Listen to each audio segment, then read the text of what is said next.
নমস্কার বন্ধুরা, তিতিনস কিচেনে জানাই আপনাদের অনেক অনেক স্বাগত। আজকের যে রেসিপিটা আমি আপনাদের সাথে শেয়ার করব সেটা খুব সহজেই আপনারা বাড়িতে বানিয়ে ফেলতে পারবেন, একদম চটজলদি রেডি হয়ে যাবে। আর আপনাদেরকে রেস্টুরেন্ট বা দোকানে কিনে খাওয়ার কোনো প্রয়োজন হবে না, তো বাড়িতেই আপনারা বানিয়ে ফেলতে পারবেন নরম তুলতুলে মোমো। আর আজকের মোমোটা হলো সোয়াবিনের মোমো। তো সোয়াবিনের মোমো বানাতে আমি এখানে নিয়ে নিচ্ছি 3 বাটির মতন ময়দা। এরপর এরই মধ্যে দিয়ে দিচ্ছি পরিমাণ মতো সাদা তেল। ময়ানের জন্য কিন্তু আমি সাদা তেলটা এখানে ইউজ করছি। তারপর দিচ্ছি অল্প পরিমাণে একটু নুন। এবার হাত দিয়ে ময়দাটা খুব ভালোভাবে আমি মেখে নেব, যাতে ডোলা পাকিয়ে না যায়। তার জন্য যে তেলটা এখানে ইউজ করছিলাম সেই তেলটা দিয়ে খুব ভালো করে মেখে নেব।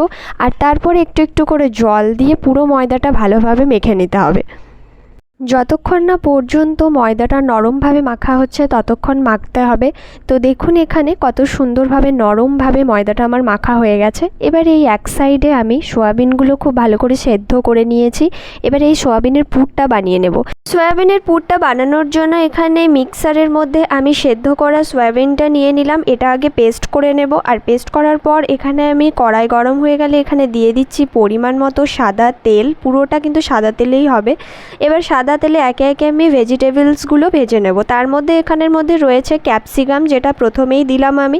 তারপর এই ক্যাপসিকামের পর দিয়ে দিচ্ছি এখানে আদা। এরপর দিয়ে দিচ্ছি কাঁচা লঙ্কা। কাঁচা লঙ্কাগুলো ভেজে নেব। আর তারপর দিচ্ছি পেঁয়াজ কুচি। কিছুক্ষণ এই ভেজিটেবলসগুলো ভেজে নেওয়ার পর তারপর এটার মধ্যে দিয়ে দেব সয়াবিনের পেস্ট, যেটা তৈরি করে রেখেছিলাম সেটাই। সয়াবিনের পেস্টটা দেওয়ার পর হালকা করে কিছুক্ষণ ভেজে নিতে হবে। আর তারপর হালকা হালকা ভাজা হয়ে এলে এর মধ্যে দিয়ে দিচ্ছি পরিমাণ মতো নুন। তারপর স্বাদটা ব্যালেন্স থাকার জন্য দিয়ে দিচ্ছি অল্প পরিমাণে চিনি। এবার দিচ্ছি 1 চামচের মতো গোলমরিচের গুঁড়ো। এরপর দিয়ে দিচ্ছি ম্যাগি মশলা। এখানে আমি ম্যাগি মশলা ব্যবহার করছি, আপনারা চাইলে অন্য রকম কোনো মশলাও ব্যবহার করতে পারেন। ম্যাগি মশলার টেস্টটা একটু ভালো আসে। এবার মোমোর চাটনি বানানোর জন্য এখানে আমি নিয়ে নিয়েছি সরষের তেল। আর তারপরে একে একে আমি এখানে দিয়ে দিচ্ছি টমেটো, তারপর দিচ্ছি রসুনের কুচি, আর তারপর দিচ্ছি পেঁয়াজ কুচি। এবারে এগুলো একটুখানি ভালোভাবে ভেজে নেব।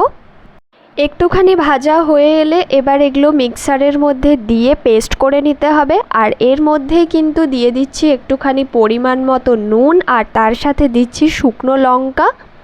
ব্যাস, তাহলেই কিন্তু এখানে রেডি হয়ে যাচ্ছে মোমোর চাটনি। মোমোর চাটনিটা এইভাবেই বানাবেন, আর তার সাথে একটুখানি স্বাদ মতো চিনি।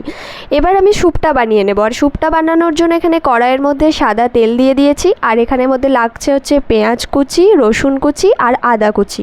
প্রথমে এই পেঁয়াজ কুচি, আদা কুচি আর রসুন কুচিটা একটুখানি ভেজে নেব। আর এখানে একটা সাইডের মধ্যে আমি কর্নফ্লাওয়ারটা একটুখানি জল দিয়ে গুলে রেখে দেবো আগের থেকে। এই যে আমি এখানের মধ্যে নিয়ে নিয়েছি কর্নফ্লাওয়ার, তো এটাই গুলে রাখবো স্যুপে দেওয়ার জন্য। আর এরপর এখানে দিয়ে দিচ্ছি ক্যাপসিকাম, আর তার সাথে দিচ্ছি কাঁচা লঙ্কা। এগুলো খুব ভালোভাবে ভেজে নেব। সয়াবিন মোমোর জন্য আমি এখানে সয়াবিন স্যুপই কিন্তু বানাবো। তার জন্য এখানে আমি কিছুটা সয়াবিন কিন্তু তুলে রেখেছিলাম, সেদ্ধ করা সয়াবিন, সেটাই আমি দিয়ে দিচ্ছি এটার মধ্যে। এবার একটুখানি ভাজা ভাজা হয়ে এলে এর মধ্যে দিয়ে দিচ্ছি পরিমাণ মতো জল। যতটা জল লাগবে, যেরকম স্যুপ আপনারা বানাবেন তো সেই রকমভাবেই আপনারা জলটাও ব্যবহার করবেন। আমিও সেটাই করেছি। আর তারপর এখানে দিয়ে দিচ্ছি পরিমাণ মতো নুন, একটুখানি চিনি, তারপর দিয়ে দিচ্ছি গোলমরিচের গুঁড়ো যাতে একটু ঝাল ঝাল হয়। এবার দিয়ে দিচ্ছি কর্নফ্লাওয়ার। আর কর্নফ্লাওয়ারটা কিন্তু একেবারে দেবেন না, একদম একটু একটু করে অল্প পরিমাণে দিতে হবে। আর একটু একটু করে তারপর দিয়ে দিলাম পুরোটা, তাহলেই কিন্তু সেই ঘাঁটা ঘাঁটা ভাবটা আসবে। এবার সবার লাস্টে এটা রেডি হয়ে গেলে দিয়ে দিচ্ছি আমি এখানে একটু মতো বাটার, যাতে ফ্লেভারটা একটুখানি ভালো আসে। এরপর আমি মোমোগুলো তৈরি করব। আর মোমো তৈরি করার জন্য এখানে যে ময়দাটা আমি মেখে রেখেছিলাম সেটাই ছোট ছোট এরকম লেচির আকারে বেলে নিতে হবে। আর এইভাবে বেলে নিয়ে আমি চারপাশটা একটুখানি জল দিয়ে দিলাম, যাতে এটা ভালোভাবে চিটানো যায়। তো জলটা বুলিয়ে নিয়ে তারপরে একে একে আমি সয়াবিনের পুরটা এখানের মধ্যে দিয়ে দিলাম। আর তারপর মোমোর আকারে গড়ে নিলাম। এবার প্রত্যেকটা মোমোই কিন্তু আমি এইরকমভাবেই গড়ে নিচ্ছি। আর আমি অনেকগুলো শেপে গড়ছি, আপনারা যে যেমন পারেন শেপে গড়তে পারেন। আমি অনেক রকম শেপ এখানে কিন্তু বানিয়েছি মোমোর জন্য, দেখতে বেশ ভালো লাগে। এবার মোমোটা বসানোর জন্য এখানে কিন্তু আমি ডেকচিতে গরম জল করতে বসিয়ে দিয়েছি। আর জলটা যখন একটুখানি ফুটে আসবে, ভাপে ভাপে হবে মোমোগুলো, পিঠের মতনই মোমো। তো সেই হিসাবে এরকমই কিন্তু একটা ডেকচি নিয়ে নিয়েছি, যেটার মধ্যে এরকম ফুটো ফুটো করা থাকবে, যাতে ভাপটা ওপর থেকে আসে। এবার এটার মধ্যে আমি তেল ব্রাশ করে নিচ্ছি, সাদা তেল এখানের মধ্যে আমি ব্রাশ করে নিলাম। এরপর এর মধ্যে দিয়ে দিচ্ছি একে একে গড়ে রাখা মোমোগুলো।